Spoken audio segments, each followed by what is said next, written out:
This is Cassandra Harris-Lockwood, and this is The Hot Seat. Hey everyone, welcome to The Hot Seat. It's a Monday, so this is Media Monday in The Hot Seat. And today I'm talking to Shane Archer-Reed and Adam Jones. They're both musicians and actors and music producers, and we're going to find out all about the business, both music, and there's a lot of acting opportunities around here with all these stage groups and theater groups. We're going to talk about that a little bit, but first, here's some headlines. What's happening this week right here in the Utica Rome area in arts, entertainment, and culture. So, Friday, May 17th, J-Watch Productions will be hosting their open mic at the Other Side. So, this is what they have to say. They're calling all writers, performers, musicians, and artists to share whatever talent or skill they have. This is your opportunity to share that talent and skill, they say. And this will be at 7, doors are going to open at 7 p.m.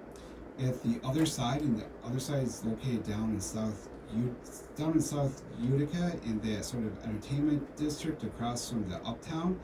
They will have refreshments. They're asking for a $5 donation to help support the Other Side, and the show will be from 7:30 to 9:30 p.m. If you'd like more information, I will have all these entertainment news, all the stuff you can do this week and this weekend. I will have it up on the Utica Phoenix website. I've been finding that doing these updates on Sundays and posting them on Mondays doesn't exactly work because a lot of cool things get posted. I find a lot of cool events on Monday and Tuesday, so I think I'm going to wait till Wednesday this week to post my entertainment news. But there's a preview there. So Friday night at the Other Side, go see J-Watch or host an open mic, and you can see actually not just J-Watch, but all these writers, performers, musicians, and stuff. Opens at 7 p.m. The show starts at 7:30 p.m. The Other Side in South Utica.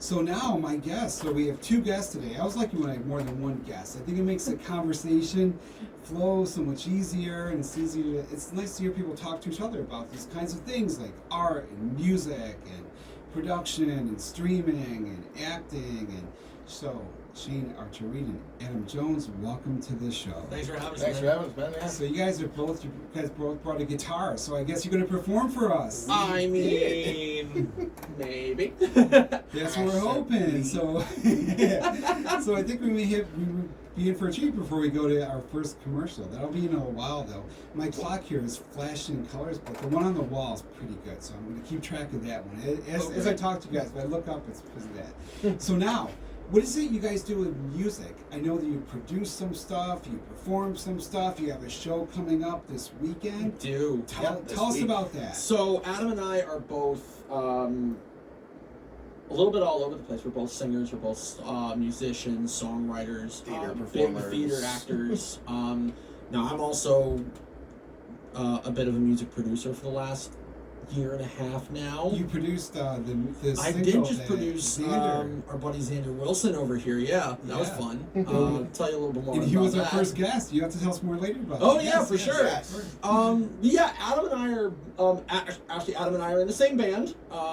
Right now we're getting ready for our show coming up at Funkin' Waffles in Syracuse, New York, May 16th. Armory Square. Armory Square, Square, yep. We're actually headlining the show, so we're really excited about that. Wow. We've got some big things coming up when it comes to the band too. Shane Archer-Reed and the Harbingers has been active now for the past, doing the math in my head here, 8 years I was now. going to say 7 or 8, I thought. Yeah. 8 years. Yeah, I put the band together back in 2016 after I made my first album. And it's been like, obviously a lot of people have come in and out of the band since, which is why I think my name has just been on it. It started with me getting a bunch of my friends who are also talented musicians. Shout out to Cassie, Will, and Taylor, the original Harbingers. So how has the turnover changed the style of the music? Sometimes, how has it evolved? Sometimes new people coming in influence how I write, because sometimes I've written with some past band members. I've written with Cassie. I've written with Will. right before COVID, I was writing with my buddy Jordan, who was a guitar player in the band. I wrote with my friend Chase, who was an old bass player. When COVID happened, I got back into having to stay with myself and writing just with myself a lot of the time. There were a few people that I would communicate online with. Obviously, my friend Cassie, who used to be in the band, she and I are still very close. We So did bounce back COVID make ideas all you the like time. more maybe introspective as an artist? Oh, 'Cause big you time. know lot There was more a. so.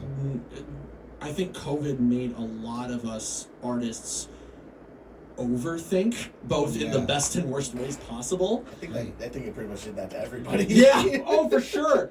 Adam, how did it affect you? Like, what does an actor do when COVID hits, or a performer? When COVID There's hits? not much you can do. Right. I mean, when COVID hit, I was out of, like, we were all out of work. There was, like, nothing to do. We Yeah. were just sitting at home. And, like, it got me, at least, like, a little bit back into music more. Because, like, that's when I started. I bought a drum set. I'm just like, I'm going to get back into playing. So I was playing, like, drumming again, getting back into guitar more. And, like, So actually, you hadn't been. I hadn't been, not much, no. Just because, like, I was home, I just You're graduated busy, college, so. like, I was in between looking for, like, a full-time job, trying to figure out what I was going to do. And I really, like, buckled down. I said, okay, I'm going to get back into music and starting to do that. And then a couple of years later, I met this gentleman. and then it just snowballed from there, and it's been a wild ride ever since. So you joined the band. Yes. Yeah. So joined the band You joined the band. a couple of years. Almost. It's last year now. Last year. now. Yeah. Yep. You joined the band right as we were about to release our last album. Yes. Now, how does someone join a band? Like, did he audition for you, or did you? I look mean, for he his did work, technically or- audition for us, but he was like the only person who actually expressed any interest. And luckily, Adam's one of the most talented musicians actually that I know. Well, that worked out good then. No, this is not trying to butter him up. This is the actual truth here. Sure. No. So when you need someone to join the band, like if somebody drops out and you have a vacancy, where do you put it on, like social media? Do you put it on Craigslist? This is. I speak from a lot of experience doing this. I put it out everywhere: Facebook, Yeah. Instagram, any outlet where I can be like, hey, I'm looking for musicians to fill a spot in the band. I'm a part of a ton of Facebook groups within like Syracuse, Utica, all over central New York, where musicians are like just talking to each other, essentially. Even right now, we're looking for a bass player. Even right now, we're actually looking. Oh, really? Yes. So at the moment, we are actually looking for a bass player to fill a spot right now. Our current bass player, Ryan, as talented as he is, he's also an incredible guitar player. And we learned in a recent rehearsal that he and Adam gel well when they're both playing guitar, and we have somebody else on bass. Yep. So we'd like to move Ryan over into that position, And just to add a bass player. and then just as add well. a bass player, make us a 5-piece, essentially. Yeah. Well, I will put information about that in the show notes. How to Please get in touch do. with you. Yeah, I was gonna say, please do. We're auditioning people right now, and as soon as if we find a match, we're ready to get rolling. Great. Mhm. Well, while you guys get your guitars out and get ready to perform, Let's go. I'll just ask you some questions here about that. to Sure. think about. So, if somebody wants to audition to play bass in your group, would you like? I know with acting they have what they call sides, where like you get a part of a script with just the lines you're interested in. If someone wants to like audition for your group, would you give them some certain songs you'd like to hear them play? I've given people who have auditioned already 3 of our songs, actually 2 of which that we're gonna actually perform here. Well, hey, if someone's interested, that'll be a good way to. So this will be a nice what it little sound way like. to, yeah. All of these songs are streaming currently too. So the 3 I give them are, not the hardest to learn, I think, but one of them's pretty easy. So But they're the these- ones that we perform live most often at the Most. moment. Yeah. So you kind of would say that these songs kind of symbolize the band, or these are a good representation absolutely. of your sound. 1000%. Yes. Great. Now, Jay-Z, I'm going to break the fourth wall here. My clock with the digital thing is flashing, but it looks like we should have about 5 minutes till commercial, I think. 7. About 7, if the clock on the wall is right. So this is only. I was gonna say that Oh, good. 12:26 does not seem like the correct No, it time. doesn't. And actually, I thought I programmed this, and I did not. So because it went back to this. So, but I think we're perfect amount of time to hear a song for a commercial. So tell me a little bit before we go to commercial. What song are you going to perform? For So us? we're about to perform my latest single. This is actually a redo of a song that I released back in 2019 that I re-recorded and revamped for just because I have more people and more resources available to me, and this song deserved a better recording, to be honest with you. The song's called Poison. And this is actually this is the only song I've ever written about an ex. I will fully admit that. This is the full disclosure. Only Full song I've ever. transparency. This is like one of the only times I've ever done that. I don't like doing that, but in this case, sometimes you just have to. Well, sometimes those strong emotions, even painful ones, can bring about some really great art. In this case, I wrote this when I was just getting out of college. I was honestly when I a think little about angry at the time, or a Oh, little heartbroken at the time, or all of the above. Well, it was me realizing that I was not in a good place and needed to get out of it. So it's poisonous, the place. Yeah. Yeah. Hence the name. and you now know why I've named this song Poison. All right, guys. So you're listening to the Hot Seat on a Medium Monday. We're going to listen to Shane Archer-Reed and Adam Jones perform their song. After the break, we'll talk to them more, and we actually will have some more songs too. So, Shane and Adam, take it away.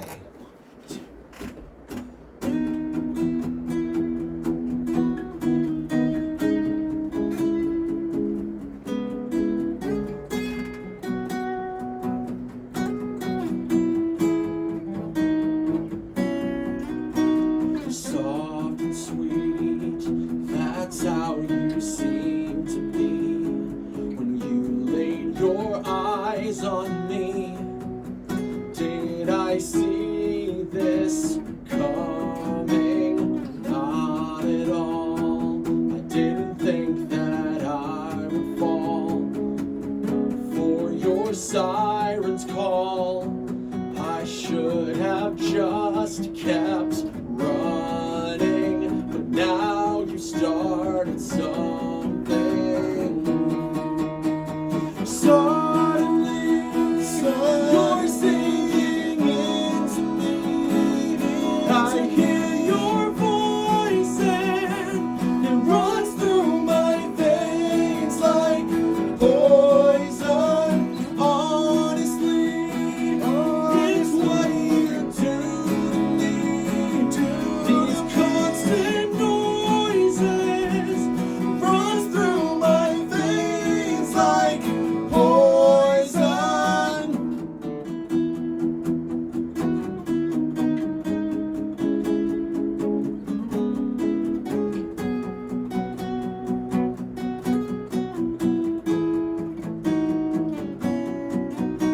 Every time I taste this love of mine, blood red communion wine that everyone has had a taste of, bittersweet pain, sex, and jealousy. It shows the truth to me that all this time has been a waste of what could have been true love. Suddenly, you're singing into me.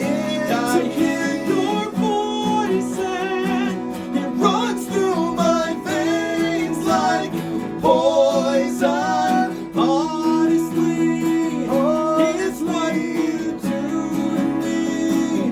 These constant noises runs through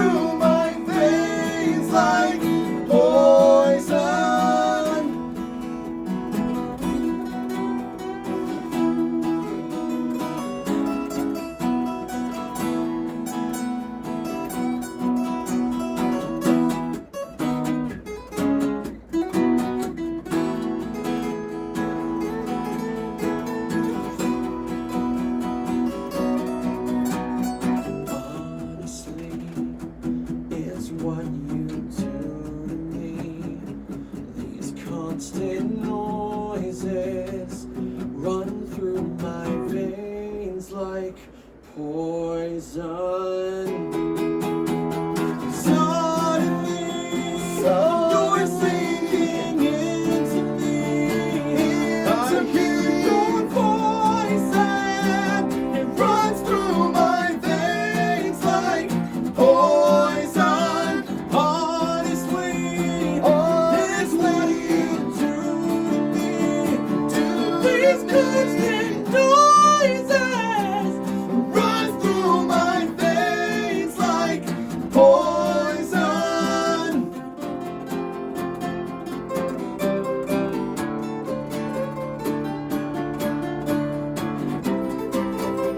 You run through my veins like poison. Good job, Shane Archer Reed and Adam Jones. Thank You're in you. the hot seat Thank you. on a Medium Monday.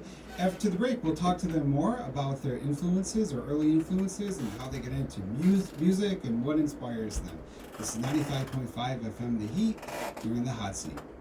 I have some more entertainment news for you here. You know, we're big fans of the Tram here, and Robin Robbie was on our show a few weeks ago. And this week, Tram will have Whammo with special guest home visitor on Friday, May 17th at 7 p.m. And tickets are $10 in advance or $15 at the door. That's at the Tram. So now back to Shane and Adam Jones. Tell me a little bit about what are some of your earliest memories with music? Yes, you know, what's the first CD that you bought, or first thing that you streamed, or first thing that you liked? So I was really fortunate. There was music all the time in the house growing up. I vividly remember being a really little kid. Anytime we would, like me and my parents would drive somewhere, we had the radio going. My parents grew up on like those early singer-songwriters, so Simon and Garfunkel, Lennon McCartney, all that stuff was always playing in the car. So I loved Good listening. influences. I had huge Beatles influences growing up.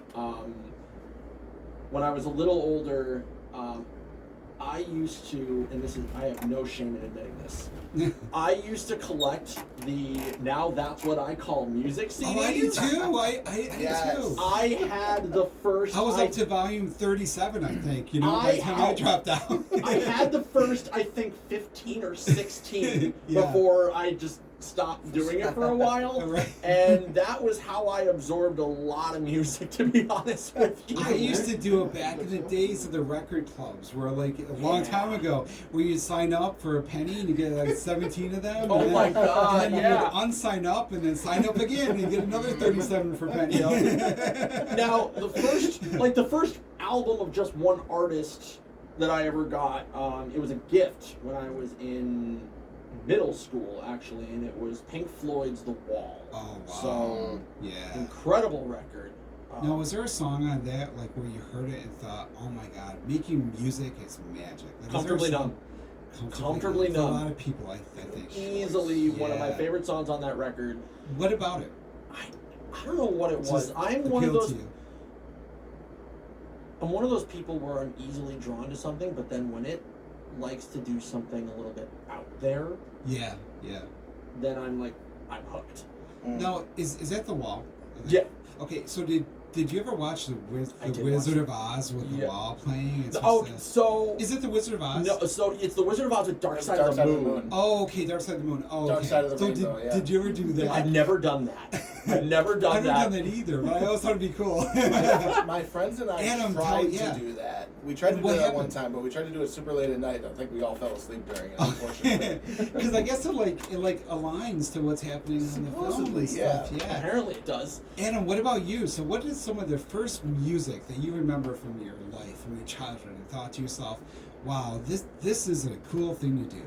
So, same kind of bounds off what Shane said. Like, there's music all the time in my house. So, like, my mom and my stepdad mostly, like, they always had, like, Beatles, Zeppelin, AC/DC, like, all those, like, kind of bands. The good stuff. The good stuff, yeah. And then on the flip side of that, my dad was always, like, a country guy. He was always listening to, like, Brooks and Dunn, Garth Brooks, and wow. all of them, too. So I have that So side of that it as well. influence too. Yes, but then for me, I'm no shame. Again, I'm a kid from the '90s, so got into NSYNC, Backstreet Yeah, Boys, all yeah. those pop boy bands and stuff. Total yeah. Request Live. Remember Exactly. that? Yep. Like TRL. And then, then really just started playing guitar. And once I started playing guitar, I started on acoustic, so I was doing mostly like Red Hot Chili Peppers kind of stuff like that. And then I switched to an electric, and then I got to like Metallica, Avenged Sevenfold, like those heavier bands. Yeah. So that really influenced my playing, and then like Green Day and everything like that. So just all that rolled into one. So What are you listening to now? right now, Other than your own kind of, music? kind of like I'm kind of going back a little bit. More recently, I've been listening to like Weird Al Really? a lot, and also a lot of the Beach Boys. Oh 'cause yeah, I love the the Beach harmonies. Boys is really and like Pet sounds very like, Yes, experimental. exactly, Yeah, yeah. right. How about you, Shane? Like, what are you listening to now? Like, what's on your Spotify play or your Pandora or YouTube music? Whatever you do. I'm currently on like what I like to call the hunt for new music. Me and my friends do this thing every year where we talk about the albums that we liked in the coming year, or actually in this past year. So every New Year's Eve we get on a phone call and we talk about the albums that came out this year that we really, really liked. My friend Dylan got me into this band called Spanish Love Songs that I'm really starting to enjoy. One of my favorite bands just released a new single, so I'm rediscovering my love for Mariana's Trench. Okay. At the same time, What a nice tradition. Yeah. Like every New Year's Eve you do. we've been this? doing this for Wow. about as long as the band's been alive, to be honest with you.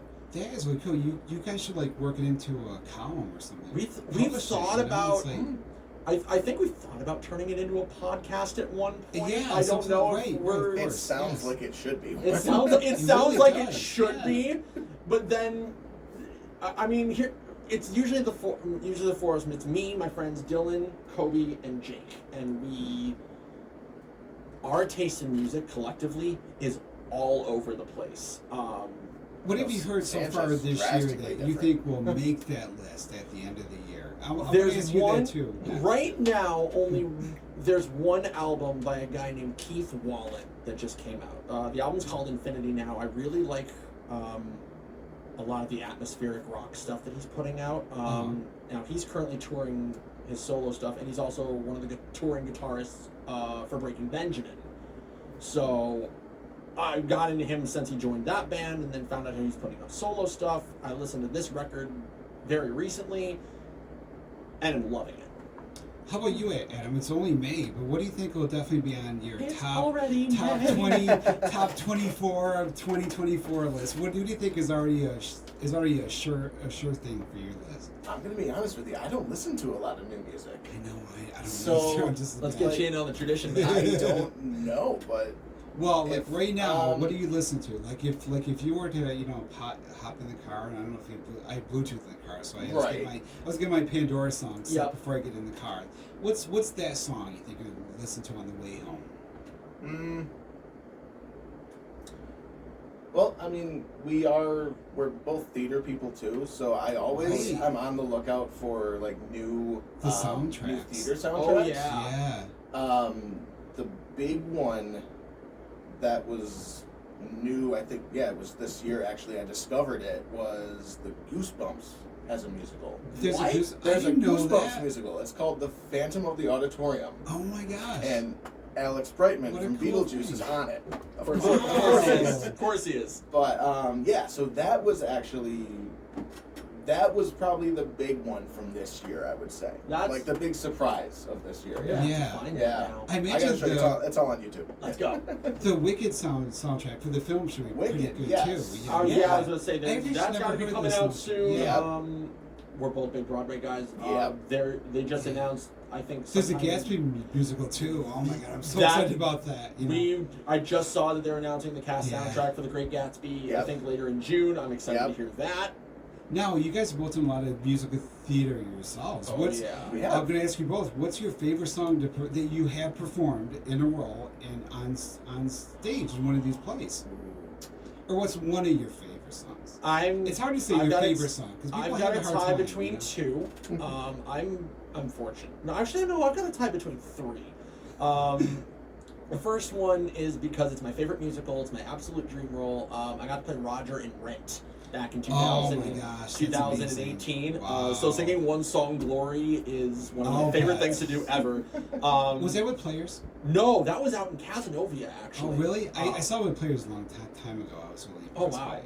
Oh, I was in that production. You were? 2013. You guys were great. Yeah, You guys were there you great. go.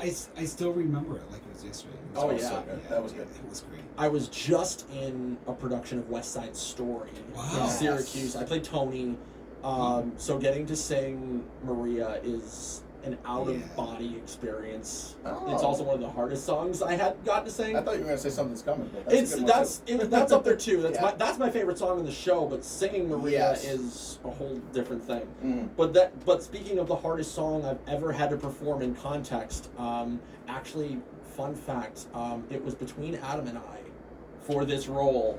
Oh, you competed. This is the one role where it was between the two of us. Oh, no. But sorry, buddy. I Better choice. I did beat him out to play the title roles in Jekyll and Hyde. Okay. And there's a song in the end of that show called Confrontation, where you literally every other line, you switch between singing as Jekyll and Hyde. That must be a challenge. That is the hardest thing I've ever done on stage. I would imagine. Well, how about you? And what are some of the songs that you've done on stage? My favorite song I ever got to do was this past August, actually. August. Yeah. It was Rock of Ages. So That's it's a amazing. show called Rock of Ages, and I played the character Lonnie, who's basically the narrator of the show. Uh-huh. And it's all 80s hair metal, and it's all Yeah. like that kind of music. So my favorite song in that show, getting to perform every night, was "Can't Fight This Feeling" by REO Speedwagon. Oh, that must be great to That's sing. such a great song, so much fun to do in that show. And then my second one is kind of a tie between the two of them, was Spam-A-Lot. Okay. I played Patsy, and that was "Always Look on the Bright Side of Life" from Life of Brian. What's the song that you wish you could perform on stage from a musical?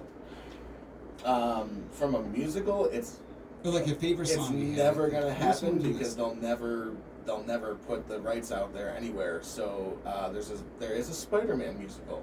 Oh right, Turn Off the Dark, right? Or Yes, Turn Off the Dark, yeah, exactly.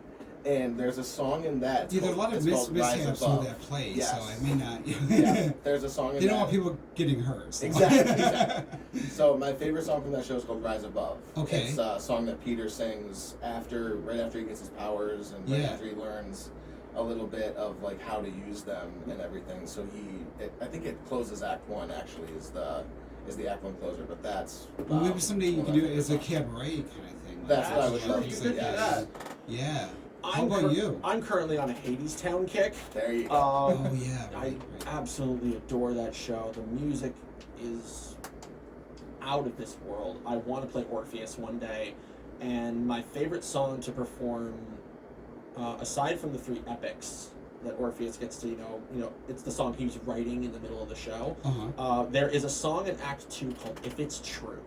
That is probably my favorite song in the show, and it's this great internal conflict that he has between, like, should he continue with, I'm in the underworld now. I'm here to get the love of my life out of here. I'm being told it's never going to happen. Should I just give up and go, or should I keep going? So you like songs that have a lot of emotions. Absolutely. People are thinking. Well, you guys get set up for your next song. I'm just going to put this out there. If any local theater group out there ever does Xanadu, I promise I will write most series of articles about your production. I actually did one about Company last year. They did Company at Utica Yes. College. So I was with them for a week. Yeah. Yeah, so I was with it because I teach there too. So like Sure. they were rehearsing the week before it went on. They were rehearsing when they were rehearsing the final dress rehearsal and stuff. I was on break from my day job, my middle school job. So I actually went to like every rehearsal that week, and I wrote a story about it every single day, like how they're progressing and stuff. So if any group out there does Xanadu, I will make you the offer right now. I will do that same thing for you because I love that. Or Great Gardens too. That's another. I would love to see a local theater group do that. We found Ron's favorite musicals, folks. Yeah, I would love to see those locally. So tell me about the song you're gonna sing. So we're now gonna do this. This was the second single off the most recent album. Mhm. So we put out an album last year called At Wick's End. This was a lot of the stuff I was writing after COVID. So this was kind of informed by your time, your isolation time. A by little all of bit. our A little isolation bit. time. Oh yeah, this was like this whole album focused a lot on the coming out of a pandemic and feeling like you're very exhausted all the time and people not understanding what you had to go through, what we all as a people had to go through, and even just internally the battles that everyone's fighting. Right, And this right. song I think actually does a really good job of summing that all up. The song's called You Don't Want to Know. Great. Well, let's hear this song.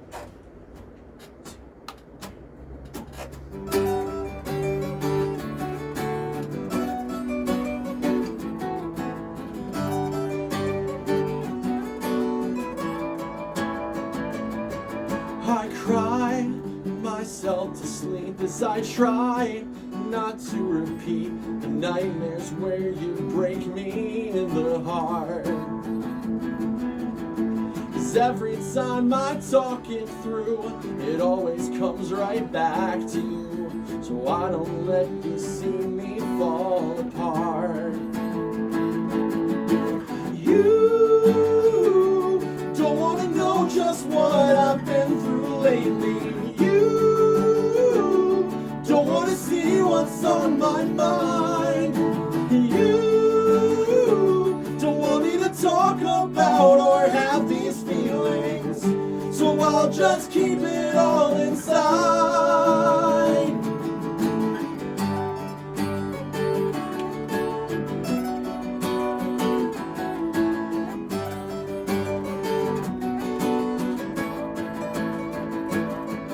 If time heals every wound, then I should be bulletproof. Yet you still can cut me to the bone. I could take my dreams and run and try to fly close to the sun, but everyone knows how that story goes. You don't want to know just what I've been through lately. You don't want to see what's on my mind. And you don't want me to talk about or have these feelings. So I'll just keep it all inside. And I'll never wish on you, dear, all the awful things I know. I'm sorry you don't care to hear. So I'll just go.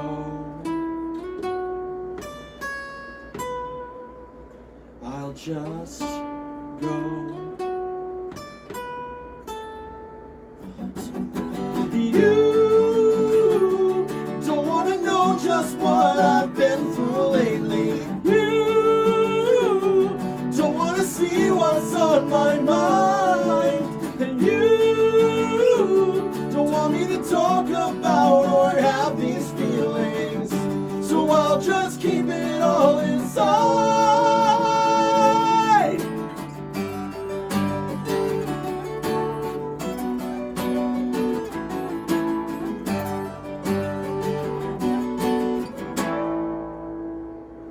That was Shane Archer-Reed and Adam Jones. We're in the hot seat on a Medium Monday on 95.5 FM The Heat. When we come back from the break, we're going to hear a little bit more from them, and then we're going to talk to them a little bit about their acting as well as the music that they perform.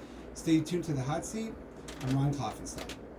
At www.955theheat.com or www.uticaphoenix.net. Hi, this is Cassandra Harris-Lockwood, and this is The Hot Seat. Hi everyone, and welcome back to the hot seat on a Medium Monday. We're talking to Shane Archer-Reed and Adam Jones. They're musicians. In a moment, we're going to hear another song from them. But first, I have one more news headline before we listen to them perform. our favorite little bookstore there, Keaton and Lloyd. They're going to have a poetry reading this Saturday at 1 o'clock. And they're telling people our good friend Alan Rose will return for another lovely afternoon of poetry. This event is free and open to the public. And Keaton and Lloyd Bookstore is located in Rome, right next to the Capitol Theater and my favorite movie theater too, the Cinema Capitol. Later this week, I will post all the entertainment news for the Mohawk Valley, and of course, I will tell you what movies they're going to have this weekend at Cinema Capitol. But now, first, let's hear from Shane Archer-Reed and Adam Jones. They're going to perform another song for us. This song is called "Moving Mountains."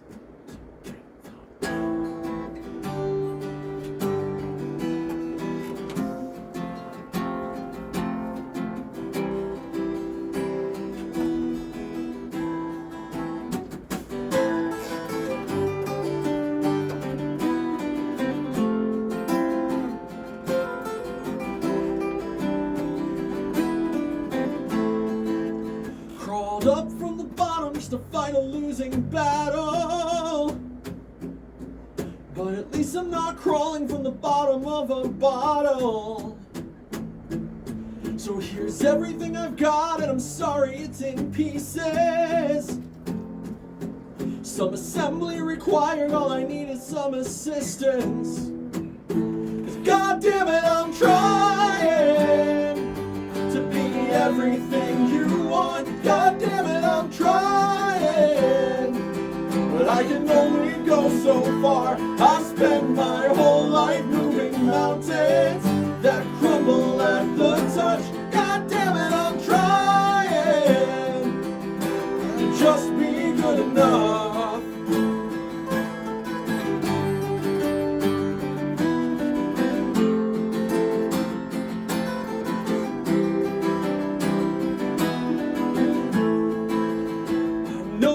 Crack in the mirror on the wall.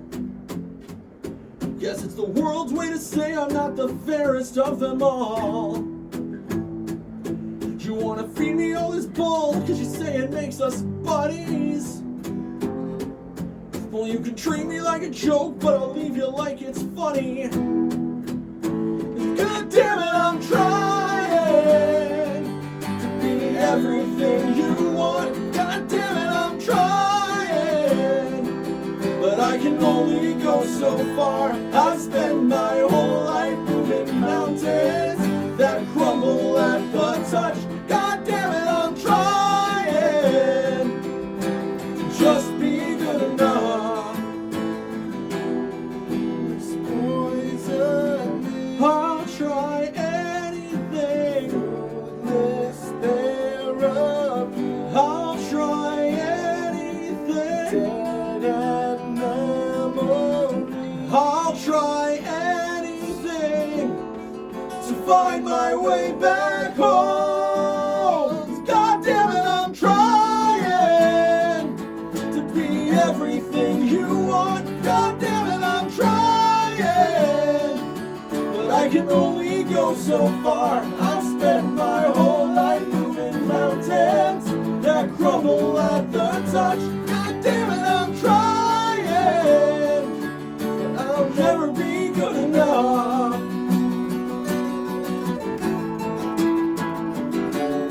And I'm trying.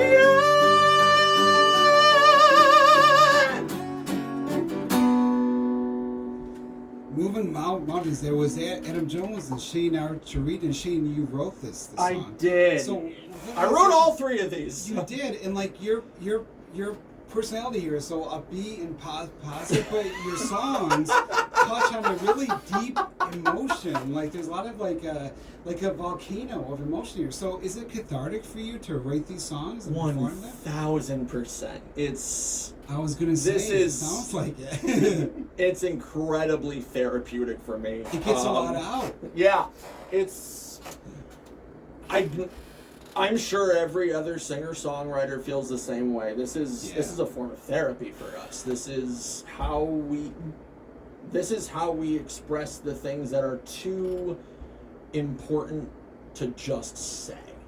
So, what is your process? Like, do you think about I want to sing a song about this topic, or do you like think of some of the lyrics first, or does the music come to you first? It's or? different every time. It is. There are songs where it will stem from a specific thing I've written on the guitar or a bass or key or piano, So and that I'll would build be around that. Kind of like, what's the word for it? I don't want to call it the music because there's lyric. Is it? The I mean, music? yeah, Like, you know, essentially, yeah. like Sometimes the it'll be music based. without the lyrics first. Yes, and then sometimes the- there were songs that I've written that were based off of like the instruments I was writing on. Specifically, You Don't Want to Know started with that guitar riff that you heard in the beginning, and everything kind of built around that.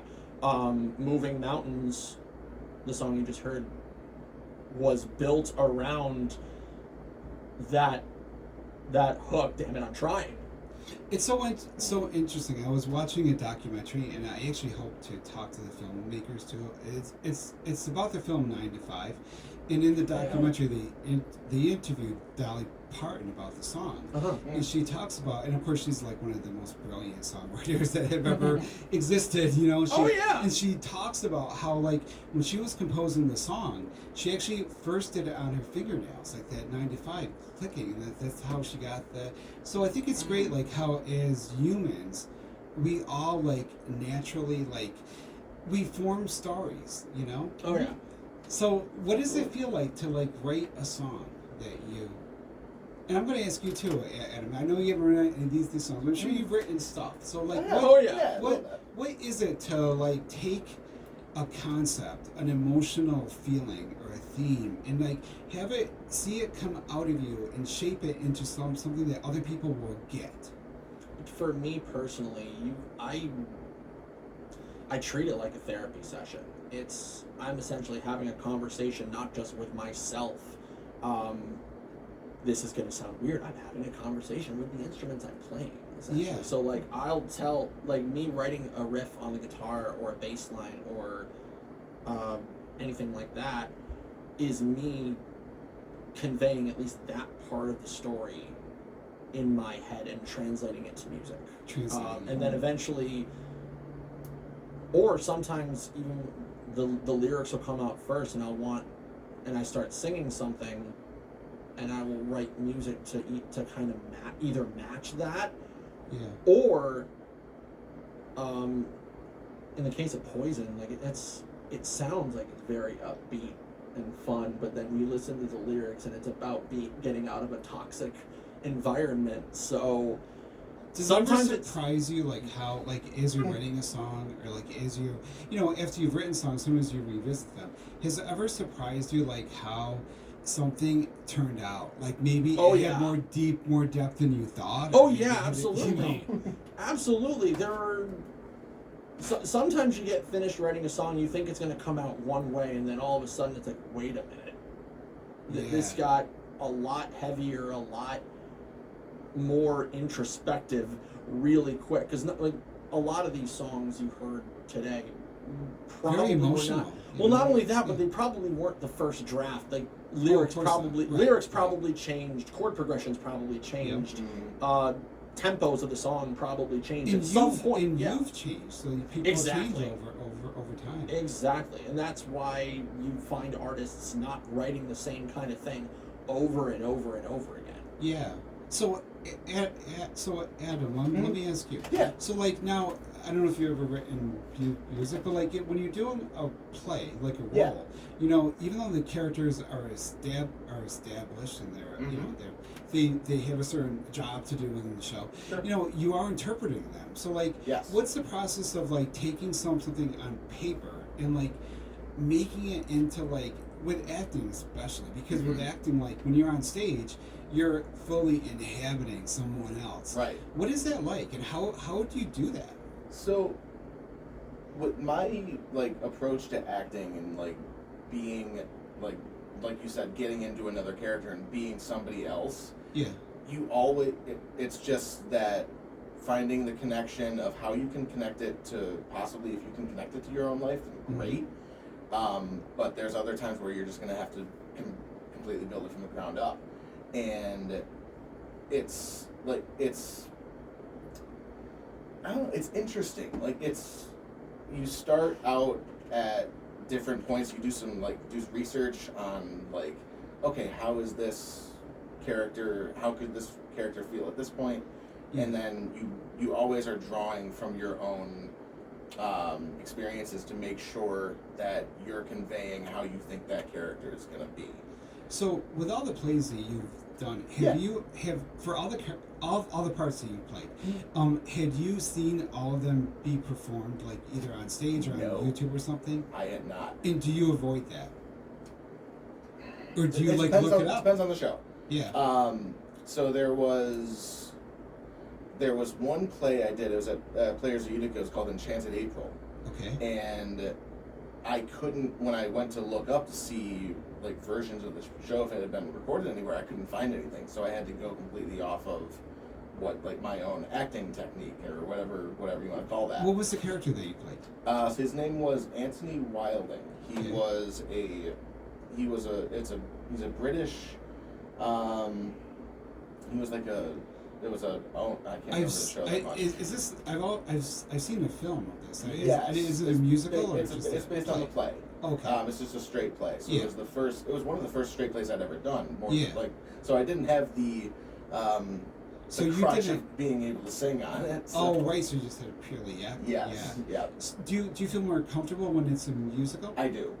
Because I always feel more confident singing through something than I do with just acting it. Yeah.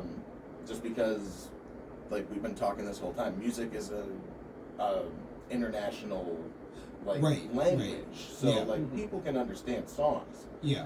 Whereas if you're just watching something, it might be harder to understand the story, but you can always get it through music, I feel like. Yeah. And that's the big thing that I've always connected with, especially. Yeah. So how about you, Shane? Like when you're doing a character, like when you're playing character, have the parts that you play, like had you seen them, like with Rent? I assume you had seen Of course, yeah. So, but sometimes you probably have not. I mean, does it help you to have seen it performed by someone else? Or Like Adam said, it depends on the role. Funny enough, Adam and I have learned very recently that we're very similar people. Yes, we are. So there are very similar lives. Yes. So while we're both comfortable or more comfortable in a musical setting where we can sing about it, even then, there are times where I don't want to completely copy the voice of that person playing that character because it's going to look different already. Right. So and I don't want it to sound like somebody else. Right. Playing that role. I want to sound like Shane Archer Reed playing this role, and that's going to be vastly different from anyone else's interpretation. So like with Rent, you were it was Adam Rapp, I think. I'd seen Adam Pascal. I'd seen Aaron Tveit do it. I'd seen. How God do you knows how keep many that out people. of your head when you're trying to do it yourself? It's a challenge. It must be, Especially with roles that people know very, very well. and because you're also like doing those exact same lines that this character plays. It's Yep. not even like a recast. Like you're actually doing it all over again. you Yeah. know? Oh So- my God. Yeah. It's even. I found it actually to be even harder. I would imagine. And not just as an actor, but I've also been in the director's seat.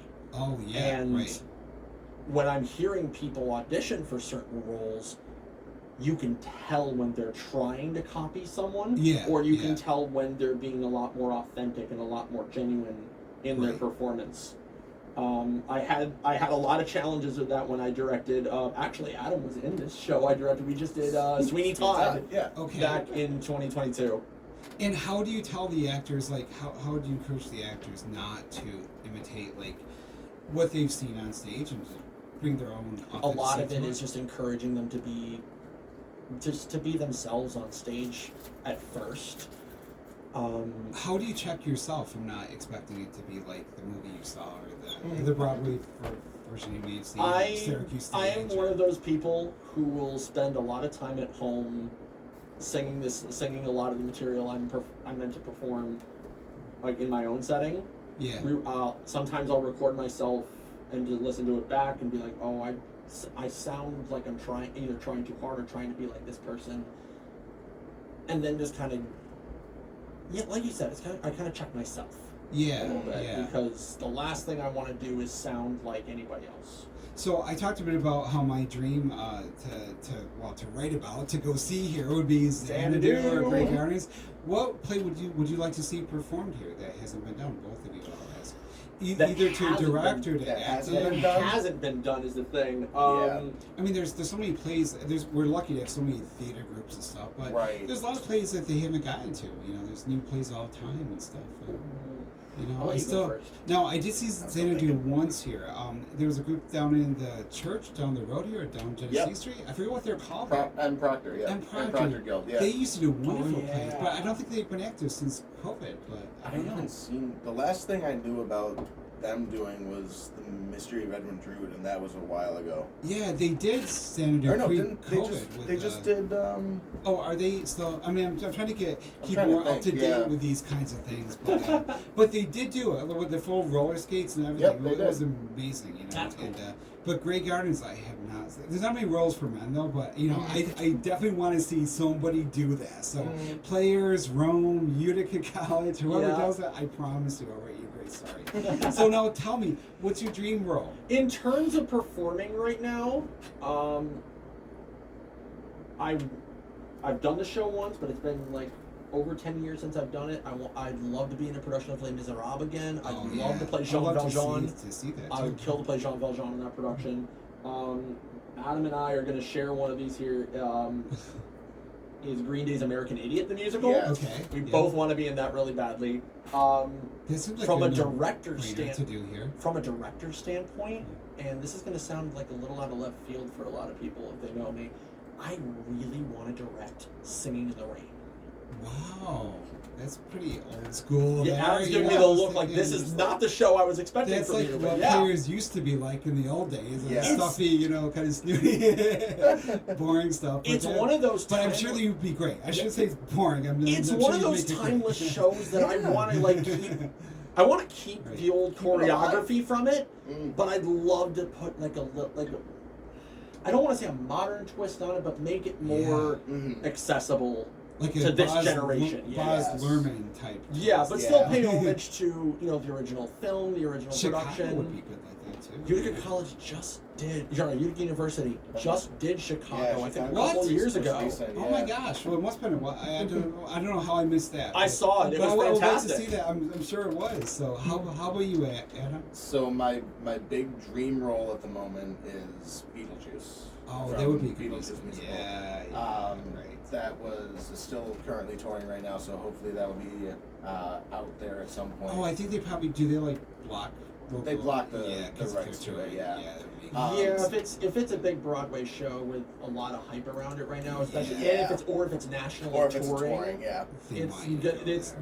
the rights to get it at the community level is almost impossible. Yeah, that makes sense. And there's so many other things out there too. Yeah. You know? Oh, so, yeah.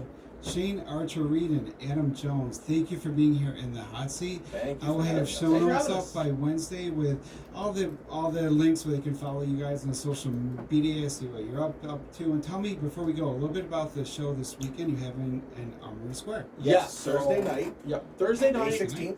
May 16th, Funk and Waffles in Syracuse, New York. We're headlining the show, but we also have our friends in some of the guys from the Huns are playing. We have our friends Mythoria playing, and and our friends in King Squiddy and the Cephalopods are also playing that show. 3 out of those 4 bands, us, King Squiddy, and Mythoria, are also playing a show on June 15th and June 16th. We have a whole festival going on called Something Wicked This Way Comes. It's a ton of local acts, including the 3 of us, at Burstone Inn, right here in Wow, Utica. So you'll have to keep me up to date about that. Maybe we can get you guys Absolutely. back on the show. You guys have been Yeah. a great guest, and you've been a great audience out there. So thank you for joining me. We're in the hot seat on a Media Monday. I'm Ron Klopfanstein, and now we're going to kick it over to Jay Easy with the Easy Ride Home.